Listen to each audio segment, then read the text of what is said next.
Sir मैं आपको एक और बताऊं, मेरी बहुत बड़ी समस्या एक बाढ़ निवासियों की है, जो डॉग को लेके।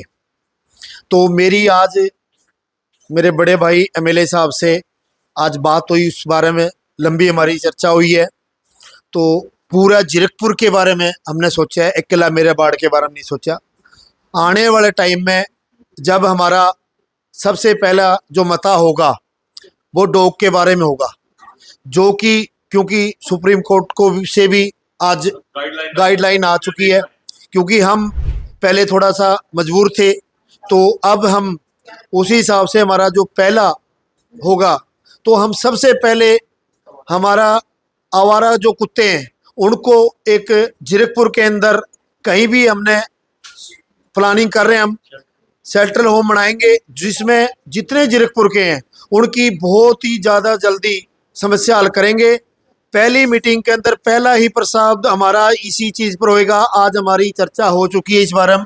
और मैं आपको एक बता दूं भाई साहब, जीरकपुर के निवासियों के लिए जो कुलजीत सिंह रंधावा है, हमारा लोकल एमएलए साहब, उन्होंने इतना कार्य कर रहे हैं। आज भी मैं आपको बताऊं बड़े भाई, तबीयत उनकी ठीक नहीं है, लेकिन हम कह रहे हैं भी रेस्ट करो रेस्ट करो, उनसे टिक्की नहीं बैठा जा रहा। इतनी लगन और इतना जोश है उनके अंदर। हम कह रहे हैं भी आपकी सेहत जरूरी है।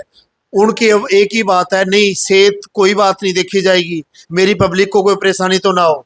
ऐसा राजा देखो, पहली बार ऐसा राजा है। नहीं तो इन्होंने तो दूसरे आए, इन्होंने तो अपना विकास कार्य की तरफ ध्यान था।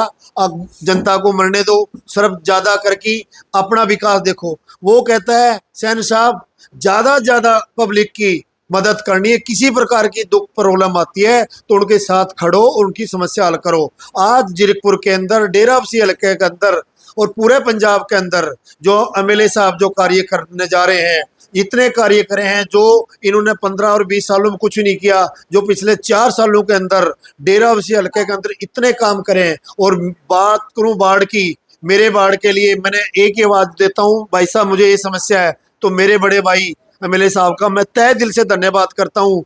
वो एक छोटी सी आवाज के ऊपर मेरे को कहता है बोलो बेटे क्या चाहिए, छोटे भाई क्या चाहिए। यानी कि ये है, मैं एक ही काम करता हूँ, मेरे बाढ़ निवासियों की जो समस्या है वो हल होनी चाहिए। तो आज बहुत जल्द हम जो डॉग के ऊपर आवारा कुत्तों का बहुत जल्द पहला प्रस्ताव हमारा यही होगा। हम जो चुन के जाएंगे सारे 31 के 31 बंदे, हम आपको बता दूं भाई साहब जीत रहे हैं। और वार्ड नंबर 6 की बात करूं आपको, एक तरफा माहौल है। आज पब्लिक से पूछ लो भी क्या है, हम 99.5% हम हमारी जीत हो रही है आम आदमी पार्टी की। दूसरे विरोधियों को इसलिए इनको पेट में दर्द हो रहा है, आग भी ये एक तरफा क्यों माहौल हो रहा है। अरे भाई मैं इनसे पूछना चाह रहा हूँ, कदे भी इन्होंने कोई भी भलाई का काम किया हो, कोई पब्लिक के लिए कोई एक काम तो बता दी। मैं तीनों की बात करता हूँ, अकाली दल वाला है, बता एक बार तो उसने कोई भी विकास कार्य एक काम करा हो, कोई जेब से लगा के या कोई सरकार से करवाया, बताओ एक काम बता दे। ठीक है जी। दूसरा, अब कहना बीजेपी वाला तो कहना ही क्या है, ये तो अभी नए आए बेचारे, 4 दिन पहले आपने बताया कांग्रेस में थे। ठीक है जी। और हकीकत ये है ही कांग्रेसी, लेकिन इन्होंने तो कहीं डाल भी करके आज वो आए। इनका काम मैं खुद कराता हूँ, आज भी कोई अफसरों को फोन करवाता हूँ तो मैं करवाता हूँ इनका। आज तक भी इनका कोई भी काम है, मीटर लगवाना इनका कुछ छोटा मोटा काम है, ये मेरे को कहते हैं प्रधान जी ये मेरा काम करवाई दो, तो कल ने ये क्या काम करवा देंगे।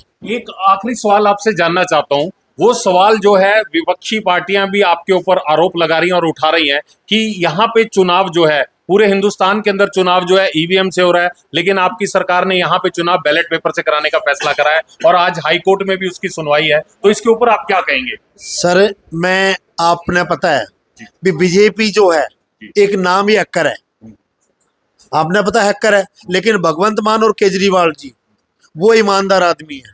देखो पीछे केजरीवाल जी पर, वो मनीष सिसोदिया जी पर पार्टी पर इंजाम लगाए थे, आज क्या उन्होंने क्लियर चिट नहीं दी। तो ये लोग हैकर हैं। तो भगवंत मान जी ने एक ही बात कहा, अब भी आप लोग ईमानदारी से काम करो, ईमानदारी दिखाओ। तो इसलिए हमने ये फैसला लिया था। अब भी लोगों की भावना है, अब हम ज्यादा भगवंत मान जी को विजय करेंगे, क्योंकि हमारी जीतनी है बैलेट पेपर चुनाव कराना, हमारी जीतनी है। ये मान साहब की है, सीएम साहब की है, जी। केजरीवाल जी की है, हमारे लोकल एमएलए साहब की जीत है। जी। क्योंकि जनता बहुत प्यार करती है, क्योंकि विकास काम, पहली सरकार ऐसी है जो कि काम हो रहे हैं। आज तक किसी सरकार ने इतने सालों में जो आज स्कीम चालू हो रही है किसी सरकार ने करे हो? तो आप बताओ भाई साहब, इतनी साल हो गया आपने भी, आपकी उम्र भी मेरे ख्याल में 50+ होगी, लेकिन आज तक आपने देखा है जो जो सीएम साहब ने काम चला रखे हैं, भगवंत मान जी ने, केजरीवाल जी ने, आज तक किस सरकार ने काम किए? मैं आपसे ही सवाल पूछता हूँ, आप बताओ, बताओ आप। जी। तो आपने देखा कि किस तरह से मुकेश सेन ने जो है सरकार की उपलब्धियां गिनाई, और एक जो सबसे बड़ा आरोप इनके ऊपर लग रहा है वो आरोप ये लग रहा है कि ईवीएम की बजाय बैलेट पेपर से चुनाव क्यों कराए जा रहे हैं। इनका कहना है कि जो लोगों के दिमाग में आशंकाएं रही है, जहां जहां पे भी हिंदुस्तान में जो है ईवीएम से चुनाव हो रहे हैं, विरोधी पार्टियां लगातार, भाजपा की विरोधी पार्टियां सवाल उठा रही हैं, और उस मशीन के ऊपर जो है एक सवाल उठता है। बराबर में पंचकुला में चुनाव हुए तो यहाँ पे बताया जा रहा है कि एक आरोप लगा रहे हैं ये भी कि 2 घंटे तक जो है सीसीटीवी कैमरे बंद रहे और मशीनों के अंदर हेरफेर किया गया। तो ये हेरफेर कहीं ना कहीं इनका आरोप है कि सारे हिंदुस्तान के अंदर इसी तरह से जो है ईवीएम्स को हैक किया जाता है। इसीलिए एक ईमानदारी से चुनाव हो, इसीलिए बैलेट पेपर से चुनाव कराने का फैसला जो है पंजाब के अंदर किया गया है, ताकि लोगों के साथ निष्पक्षता हो, लोगों के साथ एक जो है पारदर्शी तरीके से पता लगे लोगों को कौन सी सरकार जो है, लोग किसको चाहते हैं। धन्यवाद।